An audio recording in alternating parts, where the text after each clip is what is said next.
اجمل کمال کا مضمون، اردو، بابایان اردو اور بر صغیر کا مسلم معاشرہ۔ گیان چند جین کی کتاب ایک بھاشا دو لکھاوٹ دو ادب پر شمس الرحمن فاروقی کے تبصرے سے جو بحث شروع ہوئی تھی،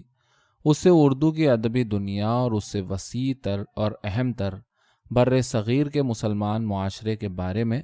کئی دلچسپ اور اہم نکات سامنے آتے ہیں۔ ان کی طرف مختصراً اشارہ کرنے سے پہلے میں گیان چند جین کے لیے اپنی ممنونیت کا اظہار کرنا چاہتا ہوں۔ اردو کے ادبی ماحول میں ایسا بہت کم ہوتا ہے کہ غالب نقطۂ نظر کے سوا کوئی اور موقف پڑھنے والوں کے سامنے آئے۔ جین صاحب نے اپنی تمام عمر اردو میں تحقیق و تصنیف میں گزارنے کے بعد اور اس ماحول کی شدید عدم رواداری سے واقف ہوتے ہوئے یہ کتاب لکھنے کا خطرہ مول لیا۔ میں اسے قابل قدر بات سمجھتا ہوں۔ ان کے موقف کے سامنے آنے پر اختلاف رائے کا پیدا ہونا تو قابل فہم ہے، لیکن یہ بات بھی کچھ ایسی غیر متوقع نہیں کہ اس اختلاف کا اظہار زیادہ تر محض غیظ و غضب پر مشتمل رہا ہے۔ اس موضوع پر اظہار خیال کرنے والے کئی لوگوں نے تو کتاب پڑھ کر رائے قائم کرنے کے بجائے صرف فاروقی صاحب کا جارحانہ تبصرہ پڑھ لینا کافی سمجھا، جو اب تک سرحد کے دونوں جانب متعدد رسالوں اور اخباروں میں شائع ہو چکا ہے۔ یوں بھی کسی ناپسندیدہ نقطۂ نظر کے سامنے آنے پر ہمارے یہاں پہلی کوشش یہی ہوتی ہے کہ اسے گفتگو کے قابل ویلڈ موقف کے طور پر عزت دینے کے بجائے ہرزہ سرائی، دریدہ دہنی، دل آزاری، اردو دشمنی جیسی کسی پٹاری میں بند کر دیا جائے تاکہ اس میں اٹھائے گئے نکات پر گفتگو کا موقع ہی نہ آنے پائے۔ جن لوگوں کو اپنا ایمان عزیز ہے وہ یہ ڈراؤنے الفاظ سن کر اس قدر سہم جاتے ہیں کہ ان پٹاریوں کے مشمولات کے بارے میں تجسس تک ظاہر کرنے سے قاصر رہتے ہیں۔ اور یہ کہنا غیر ضروری ہے کہ اردو اب زبان سے کہیں آگے بڑھ کر ایمان کا معاملہ بن چکی ہے۔ کسی نے مروج عقائد سے ذرا سا انحراف کیا تو اسے اردو دشمن قرار دینے میں ایمان والوں کو ذرا دیر نہیں لگتی، اور اردو دشمنی اور اسلام دشمنی میں تو کچھ فاصلہ رہنے ہی نہیں دیا گیا۔ اس رد عمل کا مظاہرہ چند برس پہلے اس وقت ہوا جب گیان چند جین نے سن 1936 کے اس جلسے کے بارے میں ایک مضمون لکھا جس میں مولوی عبدالحق اور گاندھی شریک تھے، اور جس میں مفروضہ طور پر گاندھی کے کہے ہوئے الفاظ اردو مائتھولوجی بلکہ عقیدے کا حصہ بن چکے ہیں۔ اس مضمون کے مشمولات ان کی زیر نظر کتاب میں باب 13 کے طور پر شامل ہیں۔ جین صاحب نے کچھ ایسے شواہد پیش کیے جن سے ان الفاظ کا گاندھی سے انتساب غلط ثابت ہوتا ہے، اور انہوں نے حیات اللہ انصاری، جمیل جالبی اور مشفق خواجہ کا حوالہ بھی دیا جنہوں نے ان الفاظ کے جعلی ہونے کی تصدیق کی تھی، اور اس جعلسازی کے ذمہ دار فرد کا نام بھی لیا تھا۔ جین صاحب کے مطابق یہ شواہد پہلی بار سن 1960 میں پیش کیے گئے تھے، اور کراچی میں جمیل جالبی اور مشفق خواجہ اس تمام عرصے میں اس جعلسازی کی حقیقت سے واقف رہے۔ اس کے باوجود اس موضوع پر متعدد اردو کتابوں میں، جن میں سے بعض اسی کراچی شہر میں لکھی اور شائع کی گئیں، انہی فرضی الفاظ کی بنیاد پر شد و مت سے من مانے نتائج اخذ کیے جاتے رہے ہیں۔ اس طرح اگر ان کتابوں کے مصنفین مثلاً فرمان فتح پوری، معین الدین عقیل وغیرہ اس بارے میں غلط بیانی کے مرتکب ہوئے ہیں، تو اس موضوع سے تعلق رکھنے والے باقی محقق، مورخ اور نقاد سرحد کے دونوں طرف تاریخ کی اس تحریف سے چشم پوشی کرنے اور خاموشی اختیار کرنے کے قصوروار ٹھہرتے ہیں۔ اس مضمون کے شائع ہونے پر بھی ایک بحث شروع ہوئی تھی جس میں کھٹ سے یہ ایمان افروز دلیل سامنے آئی کہ گیان چند جین غیر مسلم ہونے کے باعث اردو سے جذباتی وابستگی نہیں رکھتے، اس لیے ان کا یہ مضمون اردو دشمنی پر مبنی ہے۔ حقائق تک پہنچنے کی غیر جذباتی جستجو بھلا کہیں ایسی محکم دلیل کے آگے ٹھہر سکتی ہے؟ خواہ اس کے مفروضہ سیکولر کردار کی کتنی بھی دہائی کیوں نہ دی جائے، زمینی حقیقت یہی ہے کہ اردو ہندوستان میں مسلمان اقلیت اور پاکستان میں حکمران اکثریت کی سیاست سے ناقابل تلافی طور پر وابستہ ہو چکی ہے۔ مولوی عبدالحق کا نام اس سیاست کے نمایاں ترین ذمہ دار افراد میں آتا ہے۔